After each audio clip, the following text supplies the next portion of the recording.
Welcome back to episode 61 of On the Wild. I'm your host, Riley Keenan. With me, as always, my co-host, Anuj Basker. This has been a crazy week. Obviously, we're used to talking about sports, but in the entertainment business, it's been wild. The Oscars happened this past week. I watched them. I'm not too sure. No, I never watch any award show. Yeah, even sports award shows. I never watch those either. Yeah, they present them in a horrible way, to be honest. Like, unless it's the Grammys, I don't think there should be a musical performance. And every year there's somehow in every award show, and it's like, well, they're like, oh, we don't have time to present all these awards. It's like, yeah, maybe because you have performances, constant jokes, and like trailers for it. Like, there's a commercial every like 5 minutes. It's like, yeah, you'll have more time if you just dedicated it to film or whatever the show is. But the big takeaway from the show, which is very unfortunate, it shouldn't have been the takeaway. Usually when you watch an Oscars, you're talking about the best picture or the actor, actress winners. Instead, we're talking about Will Smith and Chris Rock. Obviously, if you're not living under a rock, you know that Will Smith slapped everyone heard it, out of Chris Rock after he made a joke about Jada Pinkett Smith. What were your immediate takeaways? And like after a couple days of being able to think about it, what are your reactions to the? Immediately, I thought about Kanye, like I always do. No, I think that's valid too. It was like that was a very Kanye thing to happen. Yeah. So then after that, I wanted to know why he went up and slapped him, because when I first saw it, first thing that came to my mind was, is that scripted? I thought it was scripted. And then I saw the uncensored version and I was like, okay, that's definitely not. And he talked about his wife. So I was like, what did he say? Because I didn't know what he said. I just saw the slap and then the kind of the back and forth. Yeah. So then he made the joke about, what was it? G.I. Jane. Yeah. Yeah. So referencing Jada Pinkett Smith not having any hair. So I wanted to know, why she didn't have hair. And I saw it on Twitter, alopecia. That's what it's called. Yeah. So then I researched what alopecia is, because I've never heard that before. And it's just hair loss. It's hair loss. And yeah, a couple months, I don't know how long ago it was, but there's a video of Jada Pinkett Smith out there, and she's like, I don't give two craps about what you think about this bald head of mine. She's talking about how she loves it. She's like, if you want to make a comment about it, I don't care because I love it. And then you see what happens. It's like, yeah, that's awesome. Like, that is like awesome of her to be like, I've come to peace with it. I'm happy with it. And all the other people that have alopecia are also going to be confident about it because, oh, wow, there's this huge star, Jada. She's cool with it. I'm cool with it. It's a great thing to be together about it. There's a community with it. But instead, I mean, in the moment, it's crazy to think about because, I was watching live with a couple of my friends, and just in the moment, as soon as he slapped him, we were all like, oh, that was scripted. Like, there was a moment because Chris is kind of leaning in. He's like waiting for him to come up. But then as soon as Will sits down and he starts yelling, like, that was the moment it felt real. And we knew like, oh, this is not staged, because the Academy Awards is a very serious show. And, the Academy are very serious about everything to do with the awards and the people within. They're not going to throw the show away with something like that. And at the end of the day, that's what everyone's thinking about in it. And it did, ruin the show. For Will, like, he deserved to win Best Actor. I predicted him to win Best Actor. I thought Andrew Garfield could have won, but he had this incredible performance, and now it's completely ruined because of what he did, unfortunately. And I feel really bad for the Serena and Venus Williams and that whole family having to now, like, this is their story, and now it's kind of been ruined by what's happened. And a lot of other actors and actresses came out and talked about it, which I thought was really cool. Jim Carrey was one of the biggest ones that his reaction to it was easily like, he talked about, like, if it was him, he would have sued for $200 million. Now that's a lot of money, and it's kind of like, oh, you're rich. I think at the end of the day, Chris Rock made a really good choice by not suing. He thinks let's resolve the situation better. Let's talk man to man rather than bringing a trial and money into this. But Jim Carrey was right. Like, this is going to be a moment that's going to be lived on forever. I think it's the craziest moment live TV has ever seen. And it's two of the biggest stars, and one of the greatest comedians we've ever seen. And Will Smith, like, when you talk about icons, The Rock, Will Smith, they're up at the top of the list. You talk about people that have been the face of the entertainment industry, like people like Donald Glover, Selena Gomez, that have kind of tapped into TV, movies, music, like everything. He is like the biggest of the stars. And to do this, it was tough because this was his moment too. Like, he's been nominated before. He's had great performances, but like, this was kind of like his Adam Sandler Uncut Gems moment of like, I'm a serious actor. Like, I'm not just here to be like a big name and a big face. Like, I'm great. And it kind of ruined it, which did suck. But Chris Rock is the man for how he reacted to it. Yeah. I don't know how I would have reacted to that. I don't even, because he presented an award right after that, right? Yeah. Like, he was kind of fumbling his words, but he still was able to do it. And I wouldn't have been able to do that. Yeah, no, he handled it as good as you possibly could have, because you saw for a second there he kind of like smiled and he was like, oh, like he could have, he's one of the greatest comedians in the world.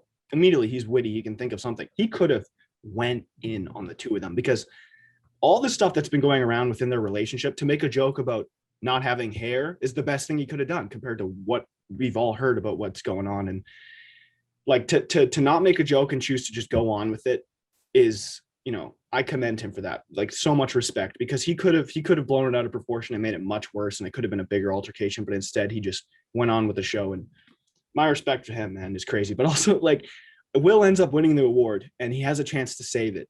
He has a chance to apologize to Chris, or, he apologized to the Academy and he was crying, but it was the worst speech in Oscar history. It may have been the worst acceptance speech I've ever heard, because when I think of like Joaquin Phoenix in 2019 when he won Joker, it was awkward. He's not someone that wants to speak in front of a crowd, which is weird because he's an actor, but it was awkward. It felt uncomfortable. But this was just another level of like, dude, like, it felt like he was throwing his career away. He was like, God is calling upon me to do this. It's like, dude, you got to understand what you just did, what just happened. Get up there, thank the people, apologize to people, and get the hell out of there.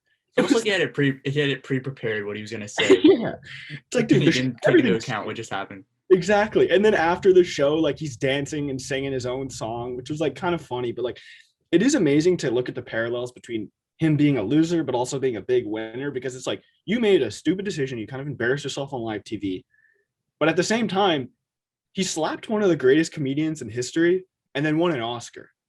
It's like, that's kind of a huge flex, but at the same time it looks really bad. And I feel bad for the the other people that won on the show, because there's a lot of winners like Kenneth Branagh, Troy Kotsur, that just incredible work this year that was overshadowed. Also, like, Dune won like 6 awards, all of which are like design, sound, like everything about the movie was great, but it doesn't win Best Picture. I thought it deserved it personally. Jane Campion wins for Power of the Dog. That was awesome for another female director to win. She absolutely deserved it. But it sucks that the show was we're going to look back and think about Will Smith, but And Will Smith's always going to be known for this now. He kind of ruined his reputation because he's been around for forever. Yeah, he's been around since the 80s, right? Yeah, that's when Fresh Prince of Bel-Air came out, right? 80s. Yeah, I think he's late 80s, early 90s. Okay, so he's been around for 20, 30 years, over 30 years, and now all of that's just kind of a waste just because of one moment where he could have handled that in so many better ways. He could have talked to Chris Rock after, because I'm sure they had an after party. I'm sure everybody was there. He could have, confronted him there. I think that was literally the worst thing he could have done in that situation. That's what he did. Yeah, it was pretty bad. And I also kudos to Denzel Washington, Tyler Perry, and Bradley Cooper, who all, right after it happened, you could see videos of them going up to him. Like, Bradley Cooper put his hands on his shoulders, looked him dead in the eyes, and you could tell he was just like, you gotta calm down. Like, what Denzel said and Will reiterated in his speech, like, in your biggest moment of power or greatness, like, the devil comes for you. And I thought it was kind of weird because he's kind of alluding to himself as the devil, because it was you that created this situation. It wasn't any exterior force. It was just him. So I don't know. It was completely avoidable. Easily avoidable, and it could have been fixed. Like, at the end of the day, you shouldn't slap him, but it happened. I think, to me, it wasn't even like, everyone's talking about the slapping and how bad it was, and yes, that's like assault, but I thought the yelling was like the worst part of it, because that was what it made feel real. Like, he was screaming. You see the, like, Lupita and Nyong'o. I definitely fumbled the bag on her name there, but that's what I first noticed when I watched the videos. I just feel bad for the person in the back. Yeah. She was like, what? She's like, what? Like, you could see she was like, oh, and then she kind of giggled, and then she's like, oh my God. And then he re-says it louder with more emphasis on the F word this time. And it was like, oh my God. Like, you could see Chris, like, the moment I realized it was real when he's yelling is because Chris is like, wow, dude. Like, he says, wow, dude, after he yells. And then he goes, it was a G.I. Jane joke. Like, he was genuinely baffled at how he reacted to it. And this is the biggest thing for me, is that Chris Rock is on stage. You're aware of that he's a comedian. And you're Will Smith sitting in the front row. What did you expect? If you're in the front row, or you were even close to that vicinity, you're going to get joked on. You're going to face some scrutiny. And that's everyone. Like, Ricky Gervais' Golden Globes 5 years just went in on everyone. Said much worse things. And they're laughing. They're having a good time. They're not being serious about it. And Will Smith, I think he just took himself far too seriously in that moment. Yeah, that's my biggest thing, is that there's been worse jokes said with less sort of reaction to it. If if Will Smith didn't go up there and slap Chris Rock, I don't think anybody would be talking about the joke that Chris Rock made. Yeah, Like, I don't think it wasn't that, big of a joke to where it's that offensive. Like, yeah, you're kind of poking fun at Jada Pinkett Smith, but like, it's not something that's gonna that doesn't necessarily affect her health, like her yeah, personal health. It's just she just has hair loss. That's all it exactly. is. And to my knowledge, I don't. Chris Rock didn't know she had alopecia either. It wasn't that well known. And I'm sure he wouldn't have made. I mean, maybe he would have. I didn't even know what alopecia was. Exactly. Most people don't know what it is. It's unknown to most of the population, and she had a bad reaction to it. But he, even after the show, and I think this is again like so much respect to Chris Rock, is he went up to the three hosts, Amy Schumer, Wanda Sykes, and the third name is completely leaving my mind. I'm sorry, but just went up to the three of them and said, "This was your night. This was your night to host and be the names, and I ruined it for you." And they're like, "Oh my God, no, you didn't." And just the fact that he is taking onus on this is just like, it sucks. But the good thing about it is, he's not making any jokes about it right now.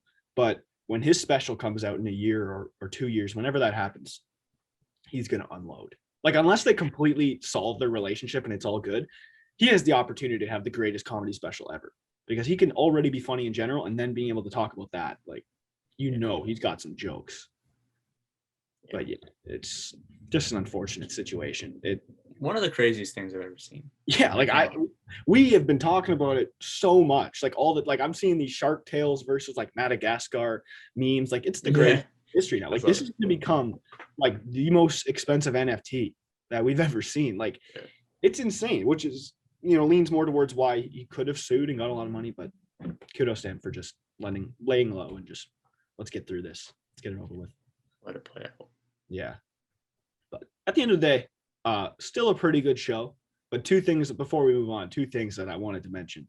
They had a fan favorite Oscar award, which I've been talking about. They should have had this for a long time. I think we talked about it a couple months ago. Like, why not have an award voted on Twitter or just by the fans? Have, like, movies like Spider-Man are never going to win an Oscar, as realistically they shouldn't, unless it's like above and beyond, like plot wise and character arcs.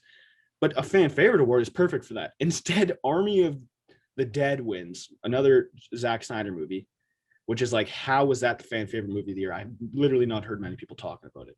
And then they know what that is. Yeah, I think Batista was in it. That's all I really know. I think there's zombies and stuff. But they also had an award, which was it's the top 5 cheer-worthy moments.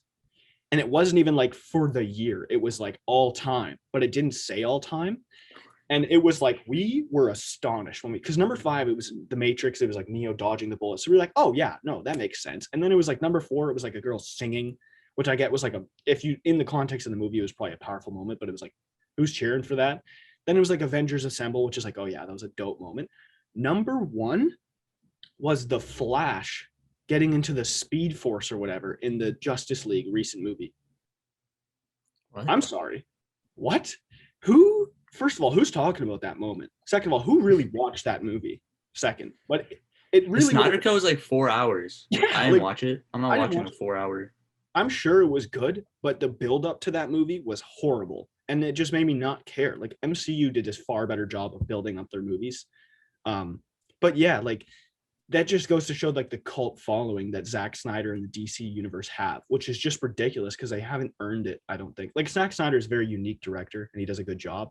And I like that he has his own style, but like, to say that is the best moment, cheer-worthy moment, like, a bit ridiculous. There's other DC moments that are better. When in Batman Begins, when he flips the Joker card. Yeah. I know for a fact. I obviously didn't see it in theaters. I was like 3 years old when it came out. But like, I can only imagine what the theater would have, how the theater would have reacted when he flipped the card. Yeah. Or like in Dark Knight Rises, when he leaves the pit and he goes back to Gotham, like, that was a sick moment. Or like, you can bring up like 5 moments from the Dark Knight when like the prisoner throws the thing out the window. That was like a moment of like, yeah, people are good, like, inherently, like, to have or that the Bat Pod. Exactly. Yeah. Like, it was a moment to me that made me even more so realize that the Chris Rock Will Smith thing wasn't fake, because it showed this year with the awards presented and how they presented them, they're kind of out of touch with the entertainment industry and how to present things and how to make things be cool. So that a moment like Chris Rock and Will Smith, they couldn't have planned that. They would not have had that good of an idea to make the show wild. But next year in the This years, isn't WWE. yeah, exactly. They're not doing promos against each other, and like, and then in the coming years, I think we're going to see something similar to this, and we're going to know it's staged, and that's just going to go to show again. It's like you guys are just out of touch. You're not hitting the nail on the head here.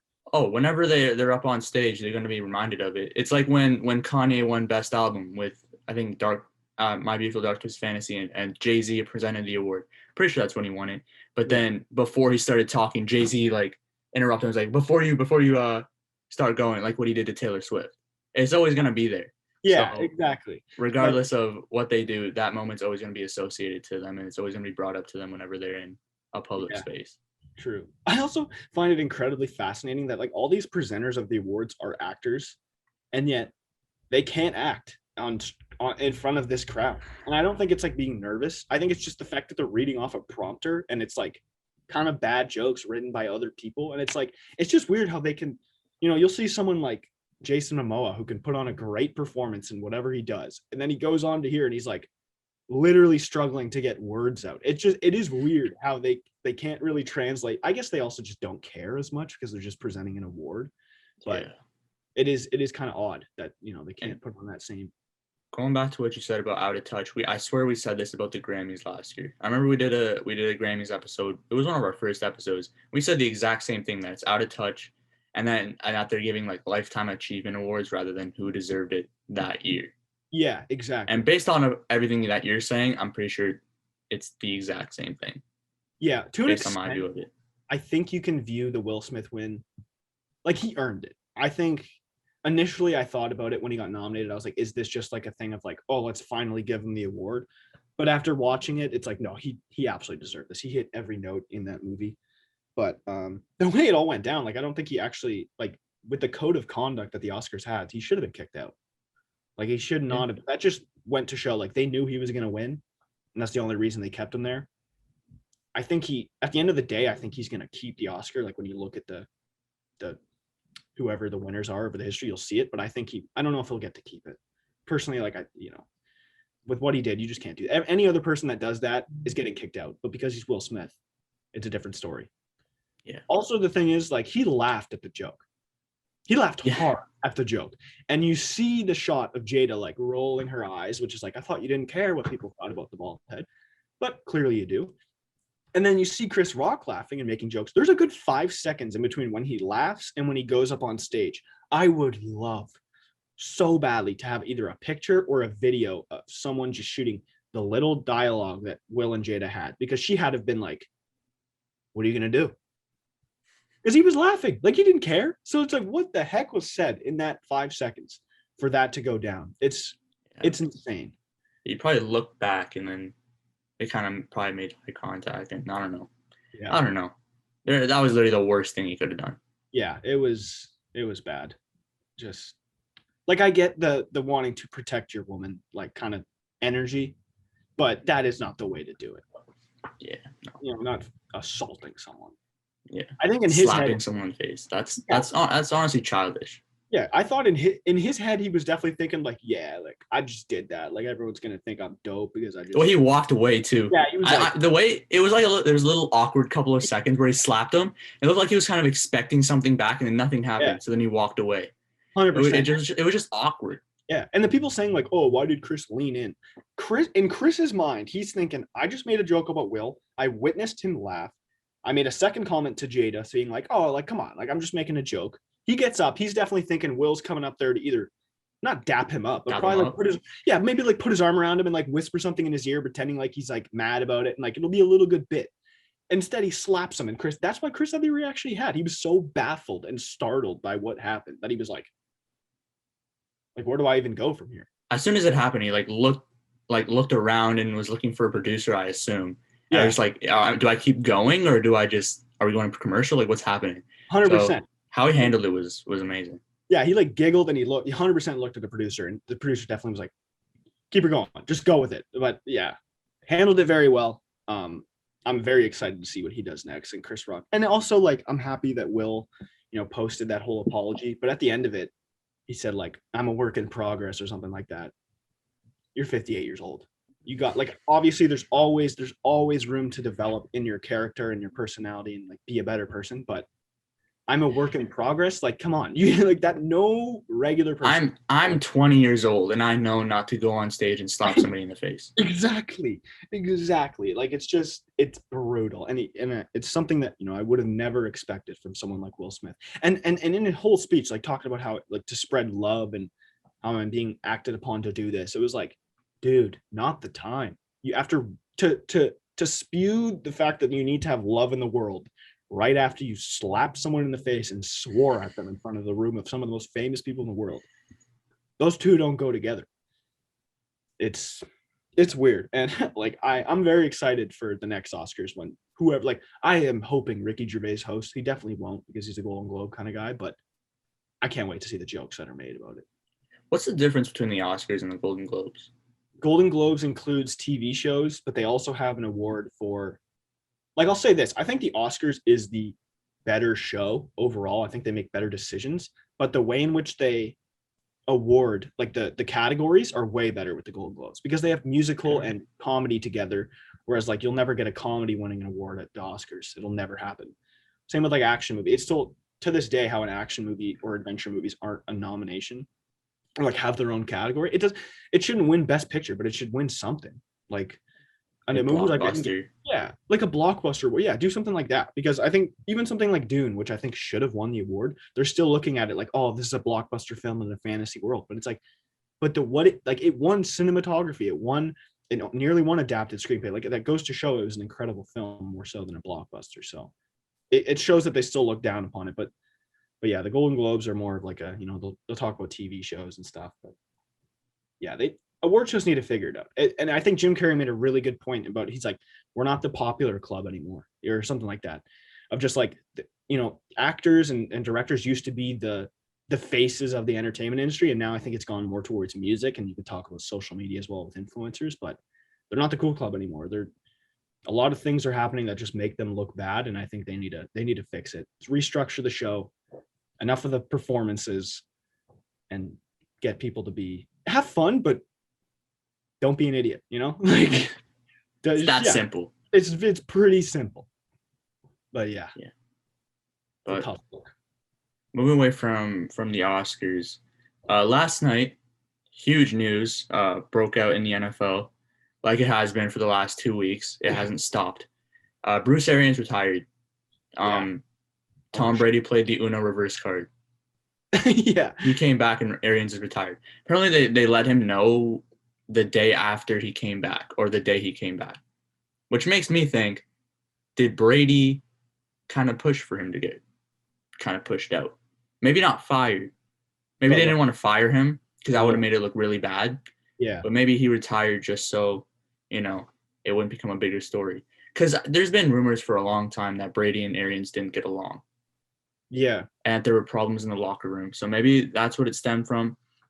He posted a message to Bruce Arians on Instagram last night, basically just thanking him for the last 2 years.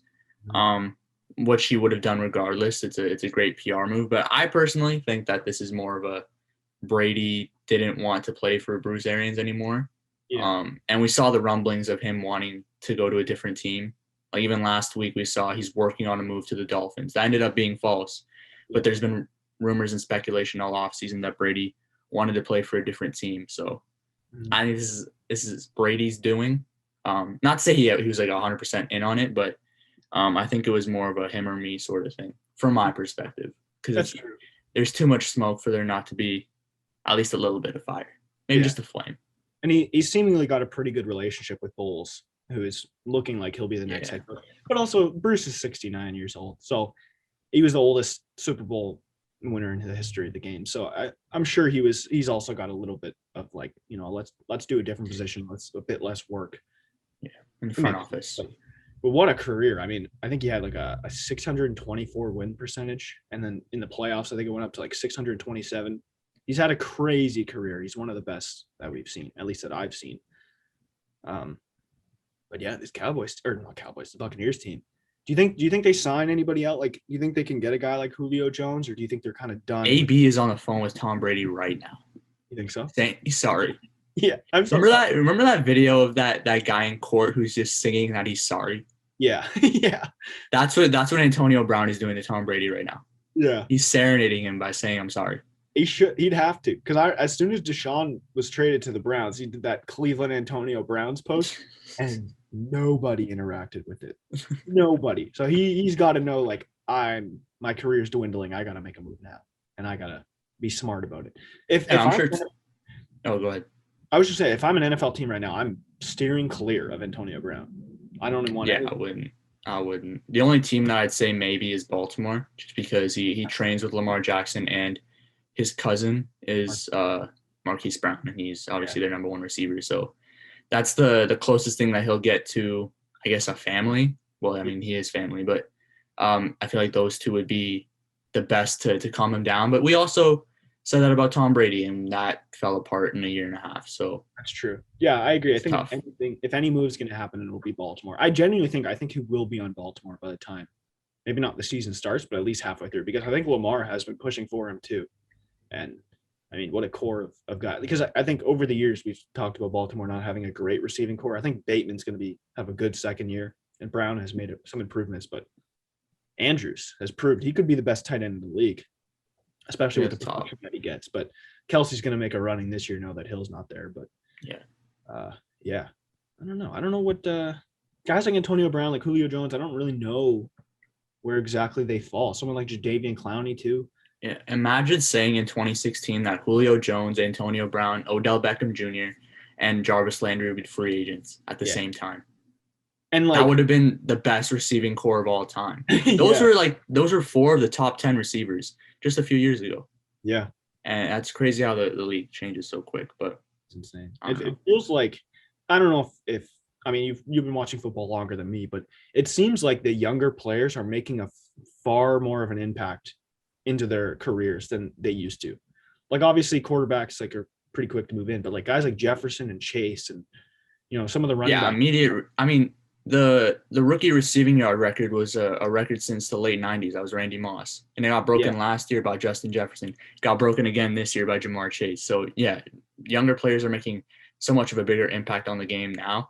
And part of that is because it's more of an offensive-centric game. Mm-hmm. And a lot of the offenses that are ran in college are being ran in the NFL now. Like before, in the early 2010s, it was, there was college offenses and there was pro-style offenses. Now it's kind of meshed to where a lot of it's the same. Like quarterbacks don't take snaps under center most of the time in college. That's kind of what the NFL is now. You barely see any quarterbacks taking snaps under center. It's a lot of shotgun. Yeah. So it's easier to kind of transfer your game, but yeah, younger players are making so much of a bigger impact now. I feel like the value of players has changed a bit too. Obviously quarterbacks are always like the most valued thing, but it seems like if you have the best, like last year, I'm pretty sure was like the first year in a long time that the best quarterback on every team led their team to a division title. Like, I don't think there was like Burrow was the best quarterback of the AFC North. They win the division. Everything, it went with every single one. I think like back in the 2000s, you can look at a running back, like a guy like LaDainian Tomlinson or Adrian Peterson, think like this guy can be the face of our team and drive us to make a run. You don't even have to look that far back. 2012, Adrian Peterson led the Vikings with, who was it, Christian Ponder as his quarterback? Yeah. To a 10-6 record. And he won MVP, deservedly so. But the game has changed so drastically in such a short amount of time. Yeah, like you look at running backs now, like you can look at the upper echelon of running backs and see like the Henrys, the Kamaras, the Taylors, and the Chubbs, and you think they're high value, but I wouldn't give them a $20 million, $25 million contract, something that you're giving one of the wide receivers right now. You let them walk because you can replace a running back. You can get someone in the second or third round and they can be more than serviceable. Same thing with wide receivers too. Like, I think there's just so much depth at wide receiver now that like exactly like I said about the Chiefs like last week, it's okay to move on from a guy like Tyreek because you can find a replacement, not as as dynamic as he was, but you can find a guy in the draft. I don't know if I agree with that. I think that in the middle tier of receivers, it's very replaceable. And I'm even talking to like the top 15. Like, you can replace the 15th best receiver. But if you get to that upper echelon of Devontae Adams, Tyreek Hill, Cooper Kupp, Deebo Samuel, and what they do for their teams, not even just production-wise, but just the amount of attention they get from defenses, that's very hard to replace. Because now when you play Kansas City, you don't have to worry about, getting beat over the top every single play. Yeah. So now you can focus more on Kelsey. Hardman's there, but we all know Hardman, though he may have that straight line speed, he's not the receiver that Tyreek Hill is. He doesn't run the routes like he does, or, catch the ball because he has, drop problems. That's pretty well known. But yeah, I think the upper echelon of receivers is harder to replace rather than the middle tier. That's true. I do agree with that to an extent. I think like this is one example, and I don't know if I can think of too many others, but like the Vikings moving on from Stephon Diggs, understanding we can't pay him right now and he's wanting more. You trade him away and immediately you get Justin Jefferson in the draft. So I think that's one example of a team being able to replace that star. But I mean, we'll see this year. What can the Chiefs do? What can the Packers do to replace their number one guys? They're not going to be. I agree with you too. They're not going to be able to put up the numbers they did. But being a number one guy like Juju, if he is the number one guy on the Chiefs, I'm very curious to see if he can have like a 1,200 yard, 10 touchdown season. Because then that goes to show like it really. Obviously, I'm not downplaying Tyreek Hill's value, but it would showcase that okay, this is Patrick Mahomes that is making his guys better, like Tom Brady did with Edelman and Amendola. They're great players, but they were never. It's like Chris Kunitz in the NHL. He's a 30 goal scorer when he's playing with Crosby, but when he was in Anaheim, he's getting maybe 20. So it's who's the root of the special play, but I think like you said, wide receivers are tougher to replace than a running back. Running back is easily the most easily replaceable position, I think, potentially in sports, because you can get a guy in the third or fourth round, and they're also not they're not drafted high. Saquon Barkley went very high, but after that, like Najee Harris, was a great player, but he went late first round. All the top running backs that you can name, pretty much all of them didn't go in the first round. The only one who didn't go in the second or third round was McCaffrey. Mm-hmm. McCaffrey was, I think, the 11th pick or like the 10th pick. I forget. That draft was also insane. Yeah. And looking back on it, Carolina picked him over. I mean, I guess they had Cam Newton at the time, so we didn't know that he was going to have a huge drop off in his play. But Deshaun Watson was picked after him. Patrick Mahomes was picked after him. Yeah. So, I don't know, because Derrick Henry was a second round pick. So was Jonathan Taylor. Kamara was a third round pick. I'm losing names off the top of my head. I think Dalvin Cook was a third round pick too. Yeah. So like you can get a really good running back in the third round. No running back's going to go in the first round this year. And I think Kenneth Walker, Breece Hall, I think they have potential to be really, really good running backs in the NFL because they're fast and they're big and they're physical. So how far do you think Breece falls? Because he was the one I remember I would look a lot at him in college and think he was going to be second round. Second round. They'll go in the second round. Him and Kenneth Walker will definitely go in the second round, I think. Who do you like if you had to pick teams that you think would go for it? Like I got to think Bills would be a team that's got. Okay, yeah, maybe the Bills take a shot at the end of the first round because they don't have a standout need on their team. I would say pass rusher, but they just got Von Miller.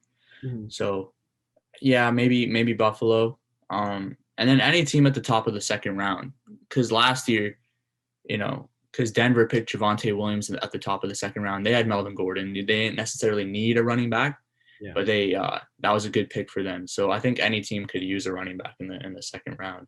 Yeah. I would even say Atlanta maybe, even though they need a lot of other positions, they could take a shot at Kenneth Walker, whoever. So yeah, I'm curious. I think running back's a position where not everybody takes them, but everyone kind of needs one.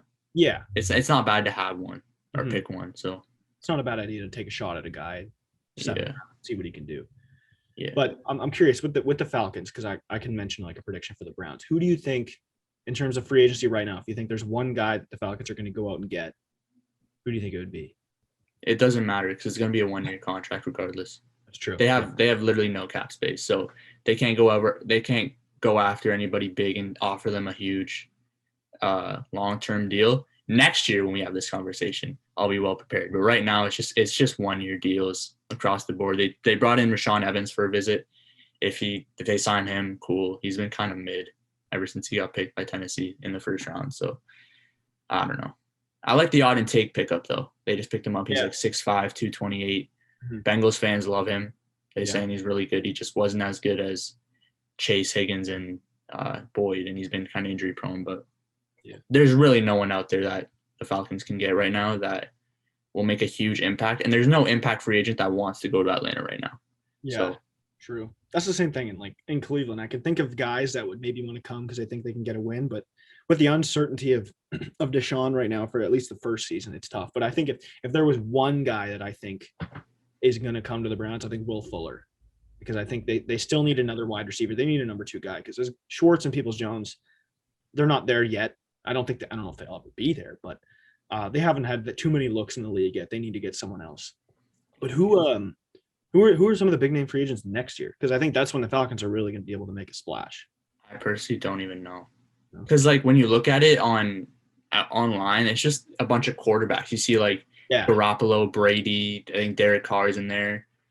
So a lot of the players that are on rookie deals who are free agents next year are just kind of buried at the bottom because they don't make a lot of money this year. Yeah. So I think we'll get a better look at it next year.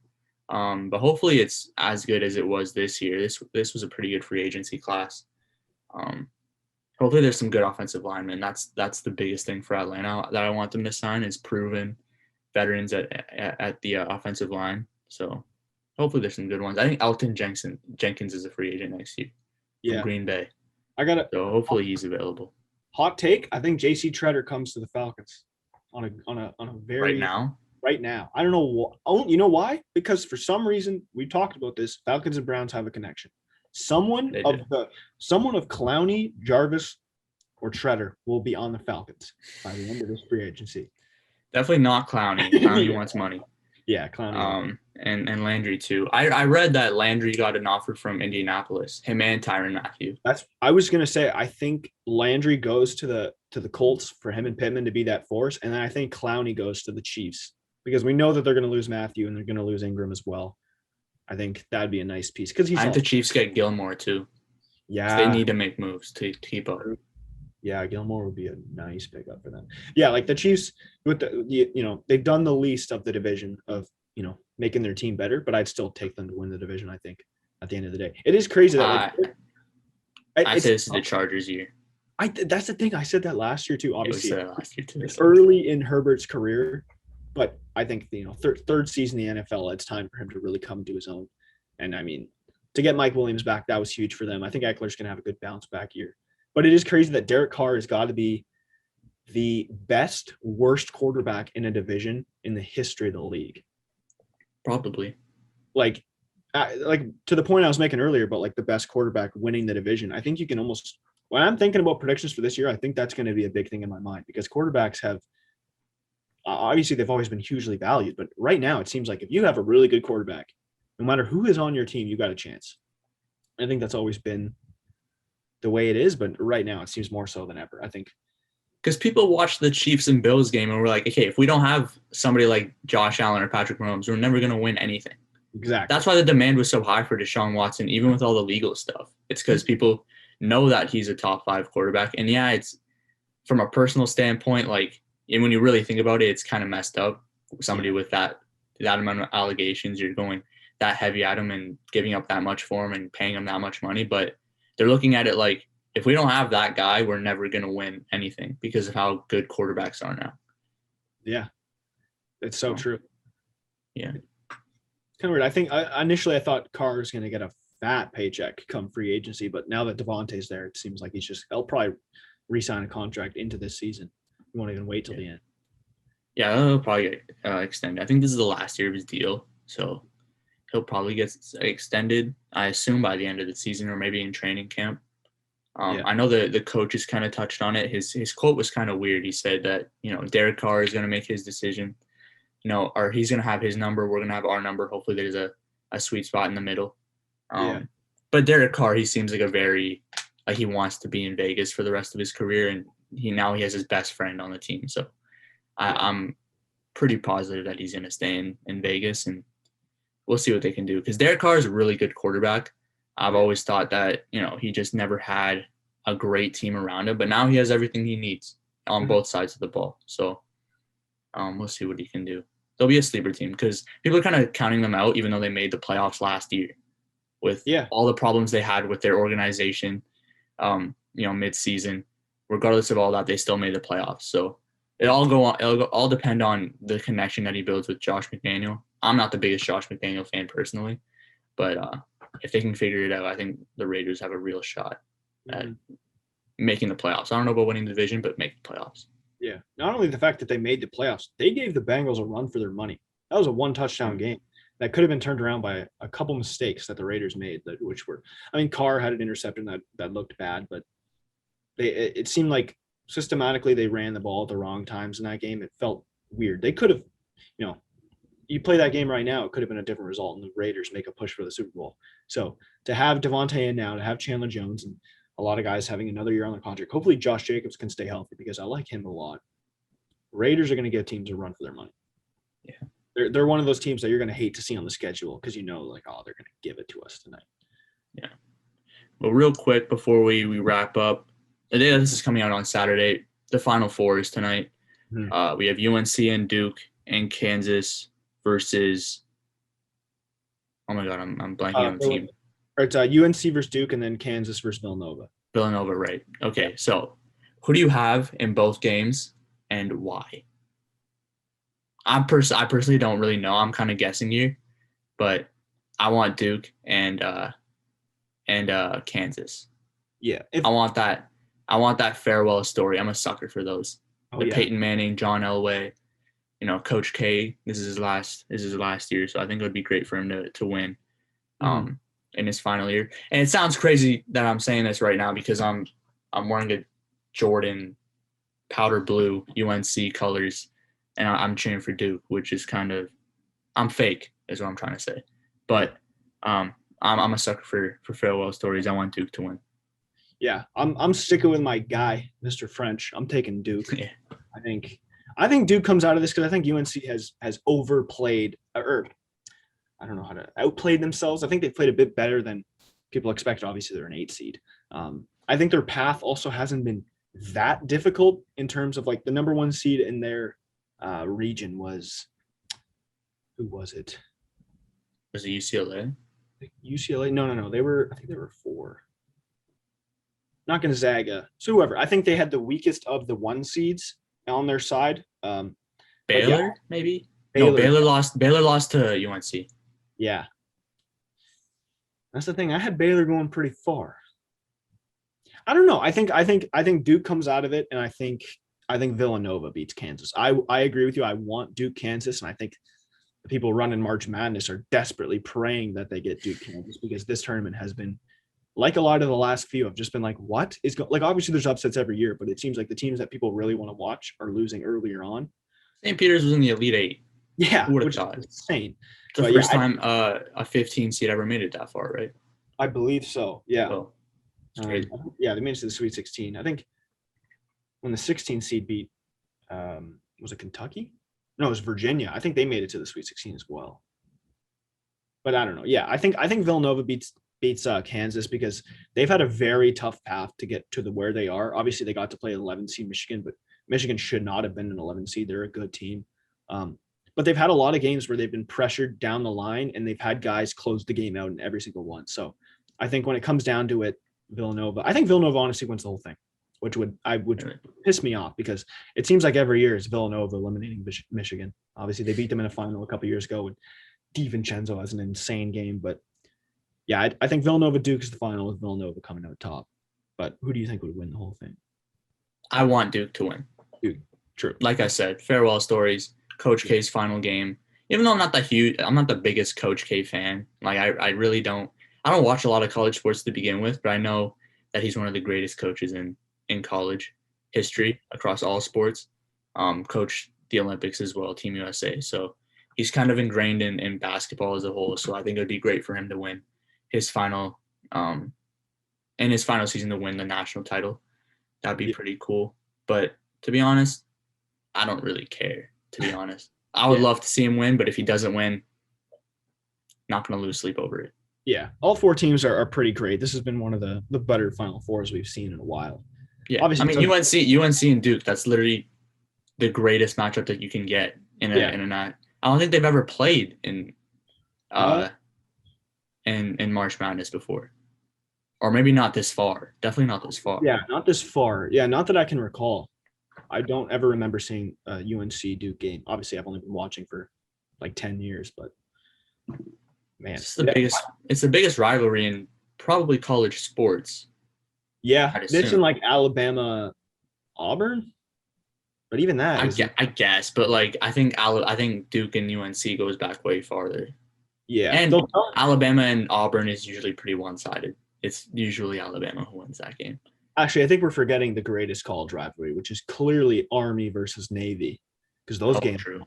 But they're it's a great rivalry, but neither of the teams are ever really that good. It's just like it's like the Leafs and Habs, like in the early 2000s. Both teams suck, but it's a rivalry. But yeah, I don't know. I feel like these teams are always good, and whenever they play, it's one of the biggest games of the year. So now that they're playing in the Final Four, I'm definitely going to tune in, or at least try to. So we'll see what happens.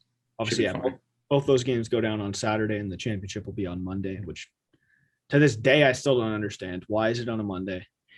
Championship games are always on the Monday. The college football final is always on a Monday as well. I don't really understand why. I think Sunday just makes way more sense. Like you're going to have more eyes on the screen. It's the weekend. People are going to be like, they're excited to talk about it at work on Monday because like, Monday kind of sucks. Whereas Tuesday's a better day. Tuesday's a better day. You're not as excited and need something to talk about. Whereas Monday, you need that storyline. Obviously, I guess Monday, oh, you know what? Maybe they're coming into work and they want people to come into work and be like, who do you think wins tonight? True. And then Tuesday, they're like, I told you. People can make bets.